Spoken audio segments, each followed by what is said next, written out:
Gukoresha skincare product zaguhenze umusaruro nubone. Ikibazo ntabwo ari amafaranga, ahubwo ikibazo buryo ki izo skincare zawe zikoresha. Impamvu eshatu skincare zawe zitagukorera, uraza gusanga ayo makosa uri kuyakora utabizi. Wigeze wagura amavuta aharawe yanaguhenze, ariko wamara kuyakoresha nko mu byumweru bibiri ukahita uvuga ati ano mavuta barambeshye, ni scam, ntabwo akora.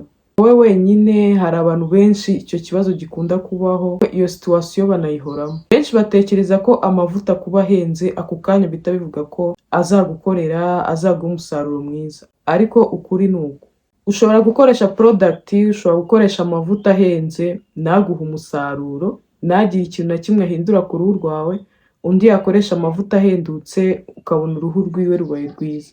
Ese biterwa ni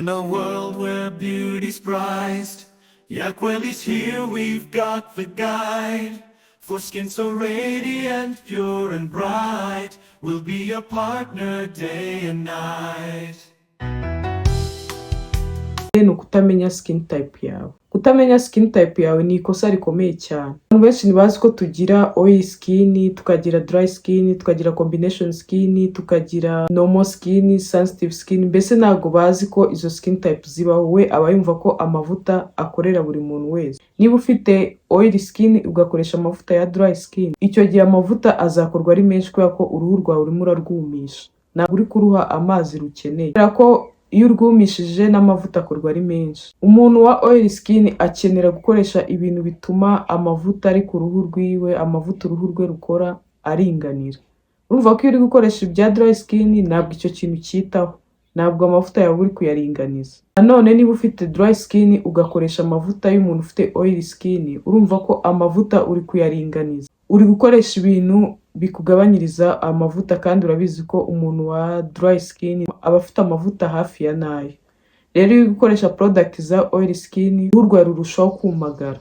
Reka mbatera agastory gato. Hari umukiriya twigeze gufasha, aba yaratubwiye ngo uruhu rwe ruri dry skin, tukamuhereza ibintu bya dry skin, ugasanga uruhu rwiwe nta mpinduka n'imwe turimo turabona. Nyuma nibwo twaje kuvumbura ko uwo muntu yari afite oil skin we atabizi, kubera dehydration, kubera uruhu rwe rwari dehydrated rukumagara. Reka turebe irindi kosa abantu bakora. Kosa rya kabiri ni ukutihangana.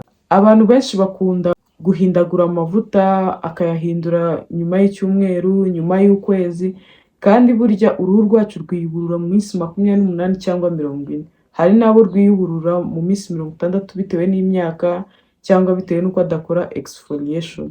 Urumva ko iyo amavuta yahinduye ya kwakira ya mavuta mashyashya yahaye, ugasanga amavuta ntari kugukorera kubera kugenda uyahindagura. Ikibazo rero kiba ikihe iyo uri guhindagura amavuta?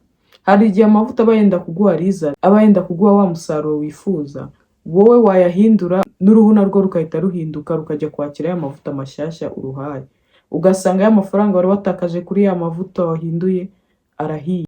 Reka mbwira ikintu benshi batinya kumva.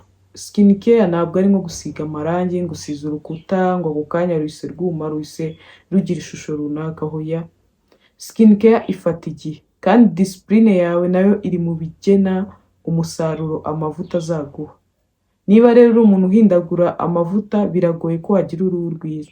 Cyangwa niba ukora skincare uyu munsi, ejo ntukore skincare, ibyo byose bishobora gutuma nta musaruro n'umwe. Irindi kosa rya gatatu benshi bakunda kuvangavanga product cyangwa gukoresha ama actives menshi. Iri ni naryo kosa rikomeye cyane benshi bakunda gukora. Ugasanga afite serum ebyiri, sinzi ngo essence, nazi brightening ebyiri, izitanga hydration ebyiri, izikora exfoliation zingahe. Mbese ugasanga routine yawe irimo ibintu byinshi cyane. Ugasanga uri wa muntu utazi ngo izi ingredients zirajyana cyangwa ntabwo zijyana. Uretse n'ibyo, n'uruhu narwo rurajijwa, ntirumenye uyu muntu ashaka iki, nicyo akeneye mu by'ukuri. Gira product zawe nke kandi uzihe umwanya zikore neza akazi kazo, kuko nukomeza kugira ibintu byinshi uzasanga na skin barrier yawe warayangije, usange urikoraho wumva uruhu ruri kukurya, cyangwa nugera ku zuba izuba wumve riri kugutwika. Ibyo ntabwo ari byo. Gira iby'ingenzi, ibindi ugenda ubyongera muri routine yawe gake gake. Niba rero uri muri ba bantu bakora skincare neza ariko ukabona umusaruro ari nawo, igisubizo ni iki. Ushaka ko skincare zawe zikora, kora ibintu bitatu. Icya mbere, menya skin type yawe mbere y'ibindi byose. karaba mu maso umare nk'isaha yose cyangwa iminota 30 urebe uruhu rwanyu rwazanye amavuta. Nubona rwazanye amavuta umenye ko ari oil.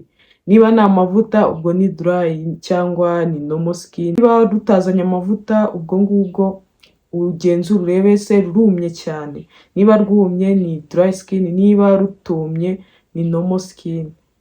Urebe ibice bimwe byazanye amavuta ibindi ntibyazana amavuta, ubwo ni combination skin. Nyine umenye skin type yawe nicyo kintu cya mbere cy'ingenzi ugomba kumenya muri skin care mbere yuko unayitangira.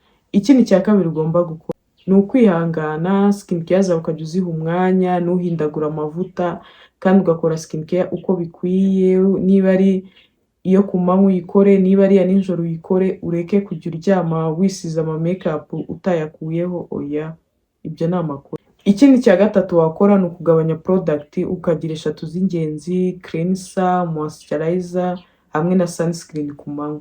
Noneho ibindi wakenera wajya ubyongera muri routine yawe gake gake, ariko ukaba ufite iz'ingenzi utajya uhindagura. Skin care si ugupfa gukoresha ibyo ubonye byose. Skin care ni ukubanza ukamenya uruhu rwawe, ukamenya ni iki rukeneye. Niba wajya gukoresha skin care product ntiziguhe umusaruro, nizere ko ino video igufasha kandi nizere ko hari ibintu ugiye guhindura. Bana natwe hano gake gake uzagenda umenya kwita ku ruhu rwawe. Umbwire no muri comment ni iyihe product wakoresheje ikaguhenda, wenda wabona nzayivugaho birambuye umenye impamvu iyo product itaguhaye umusaruro wari witeze.